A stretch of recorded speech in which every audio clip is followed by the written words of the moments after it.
Hey guys, it's Danielle. I hope y'all are having an amazing day. And we are going to get started all on our new series, Buy the House.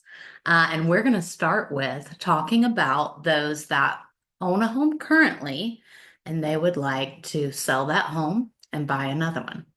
Well, I'm sure you guys know everyone feels kind of like stuck in their home right now. I get it. Uh, the 2, 3, and 4% interest rates are amazing, right? And they are much better rates than what we are currently looking at today. So, what do we do about that? We stay in our homes forever. Just kidding. We don't. There are so many ways right now to move forward, and we're going to talk about that.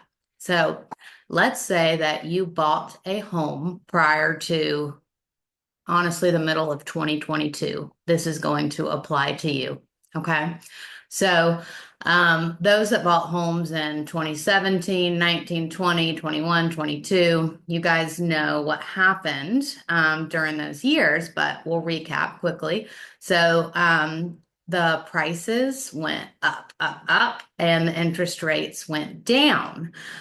So the lower interest rates caused a ton of competition. Y'all remember you had to pay over list, you had to waive all your appraisals, inspections, everything to get the house, right?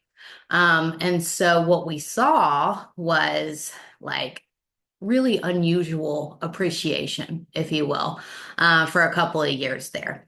Normally, houses are going to appreciate, let's say, 2 to 5% a year. But in 2020, 2021, 2022, we were seeing 20% appreciation in one year, 19%, and then 12. Okay. So the appreciation was much greater during those years. So what does that mean? Okay. So what that means is if you bought during that time, yes, you have a lower monthly payment, but you also have a ton of equity in that house. Okay. And the way that I want you to think about that equity is like this. I'm going to give y'all a personal example and I'm going to use some numbers just so y'all understand where I'm coming from. So I sold my home in East Point last year. Um, and we bought that home in East Point 2019 around 200. Okay. We sold it for right under 400. Awesome. Okay.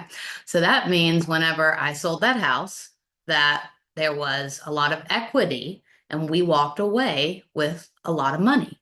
So when we wanted to buy our new home, which was for our family, the right decision, we wanted to be in a different school district. We wanted to be closer to family. And, once we had our son, all of a sudden our needs changed, right? So instead of trying to force it and everything else, we looked at the opportunity that we had in that house in East Point. So we put 200,000 down on the new home that we bought in Peachtree City, right? And so our loan amount is significantly less than it would have been had we not been able to put 200,000 down.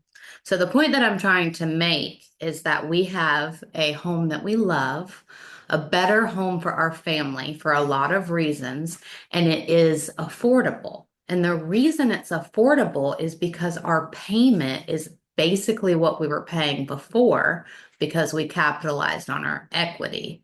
So instead of getting caught in that I can never sell because of my 3% interest rate, you need to be thinking about the 100, 200,000 in equity that you currently have and how you can leverage that. So I hope this gets y'all excited. I don't want y'all to feel trapped. I want you to love your home. I want you to be excited about coming home, about exploring the neighborhood and walking the dogs and going to the kids' school and the parks and all the things. You want a pool, you dream about a basement, whatever it is, it's very possible right now. And if you bought, like I said, during this time period we're discussing, it is a great opportunity for you to capitalize on your investment and to move forward with your life, to move you and your family forward. So I would love to talk to you about that in more detail.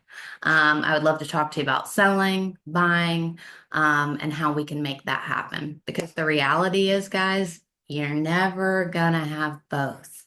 You can't have the best case when you sell the home and the best case when you buy, right? There's always, a market that fluctuates between the two. Well, right now, the leverage is more towards the buyer, okay? And so this is a way for you to capitalize on your investment, to move your family forward, and to still have a monthly payment that you can afford long term.